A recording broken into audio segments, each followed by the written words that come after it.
Selamat pagi, salam sejahtera, salam sehat bagi kita semua.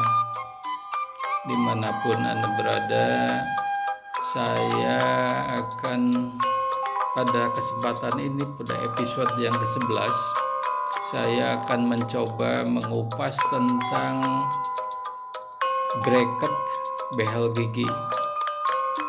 Untuk menghemat waktu, saya kira saya akan langsung menjelaskan. Yang pertama adalah bracket itu komponen kecil berbentuk kubus ya, yang menempel pada permukaan gigi.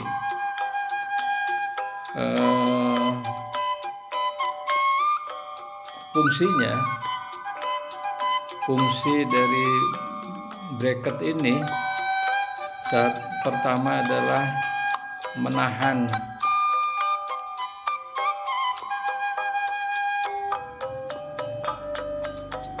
serta mengencangkan kawat yang disebut archwire ya, lengkungan kawat,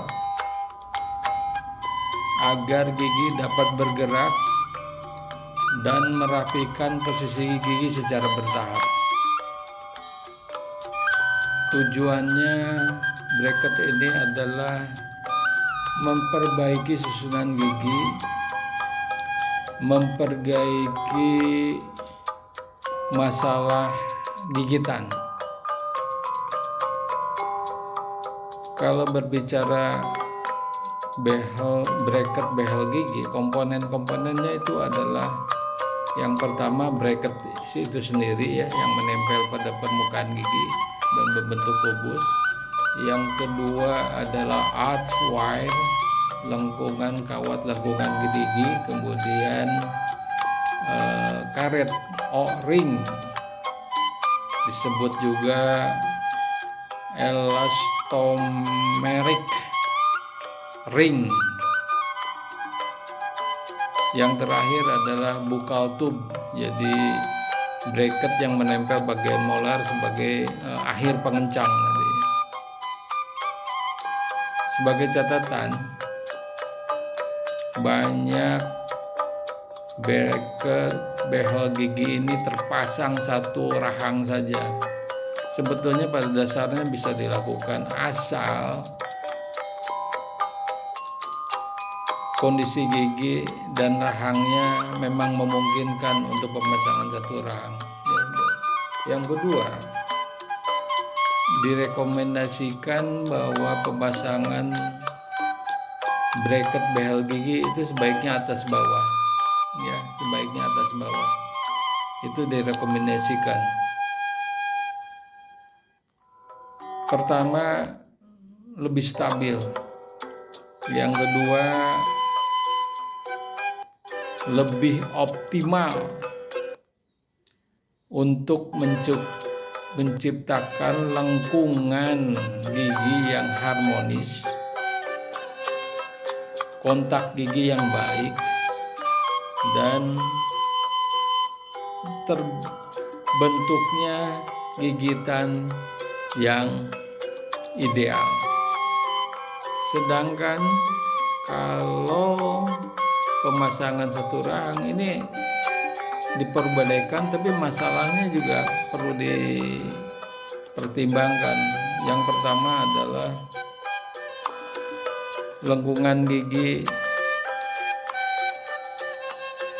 menjadi tidak seimbang.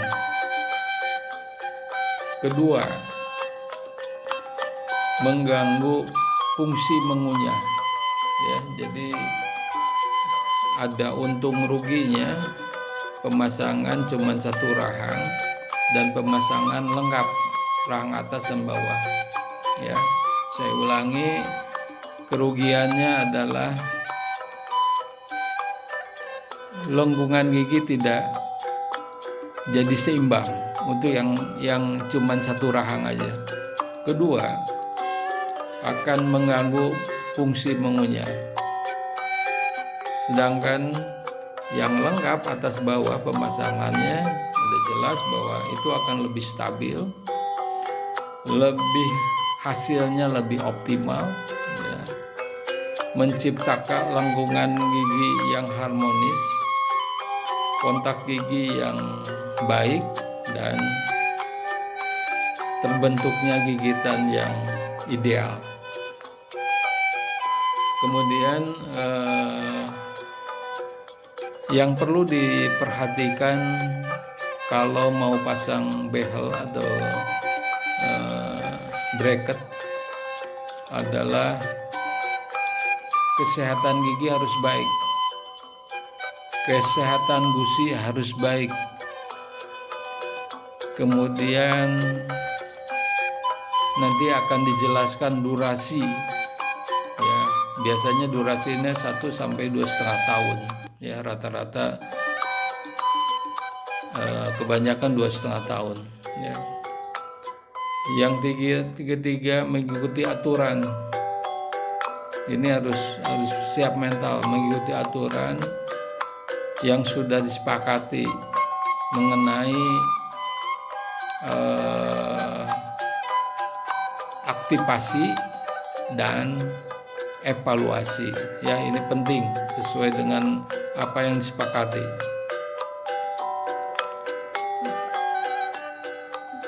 Itu dulu harus siap, ya, karena behel itu, bracket itu biaya mahal. Jadi kalau aturan ini nggak dipatuhi itu sayang, ya, buang-buang uang. Yang terakhir saya akan jelaskan jenis-jenis behel atau bracket gigi ini, ya. Yang pertama adalah behel gigi metal. Ini yang umum banyak orang pakai karena lebih kuat, ya. Yang kedua, behel gigi keramik. Ini lebih bagus, lebih mahal, lebih bagus, cuman ada kelemahannya itu mudah rapuh, ya. Kalau positifnya transparan sama dengan warna gigi. Yang tadi katakan agak rapuh, ya, sehingga mudah rusak. Yang tiga, behel gigi lingual.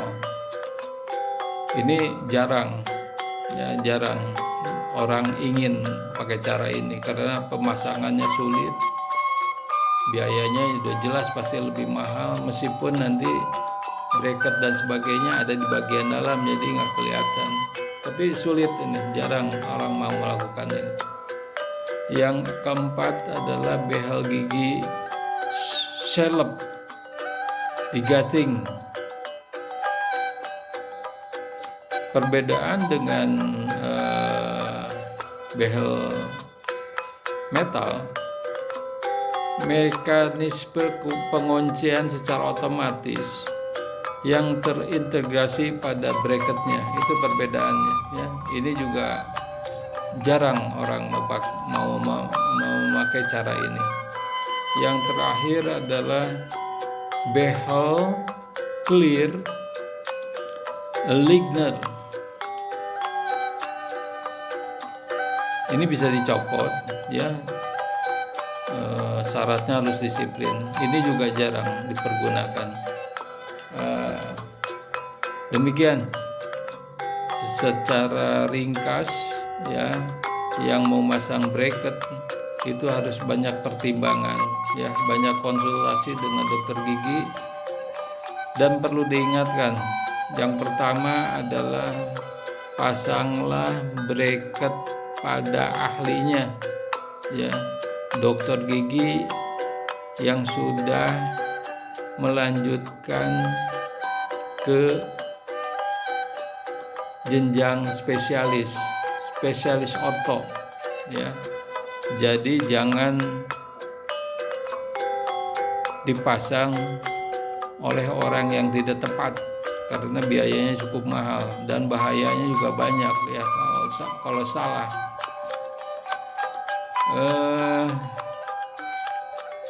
Meskipun bracket behel ini top-topnya lagi tren-trennya itu sebelum COVID ya.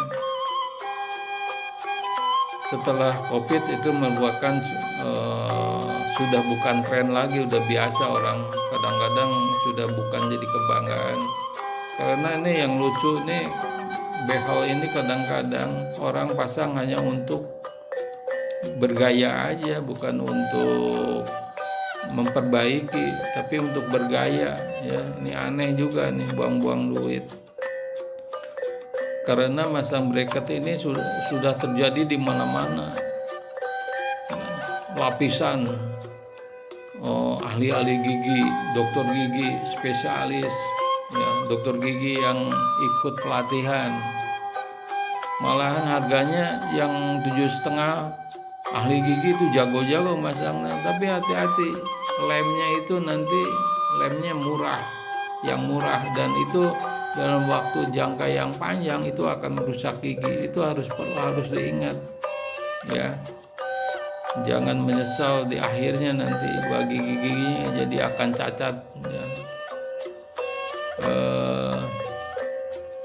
Karena bracket ini biayanya mahal ya, oleh ahlinya tuh mahal, jadi harus diperhitungkan betul-betul. Jangan tergiur dengan biaya yang murah, tapi nanti efeknya sangat kurang baik ke gigi ya. Kalau ada masalah silahkan komen di kolom komen ya, atau bisa WA saya di 0812 1985 7510. Silahkan, melalui WA juga siap untuk konsultasi. Demikian pada episode yang ke-11 ini, mudah-mudahan bermanfaat ya bagi yang ingin pasang behel. Betul-betul dipikirkan dengan baik-baik. Demikian, terima kasih. Wassalamualaikum warahmatullahi wabarakatuh.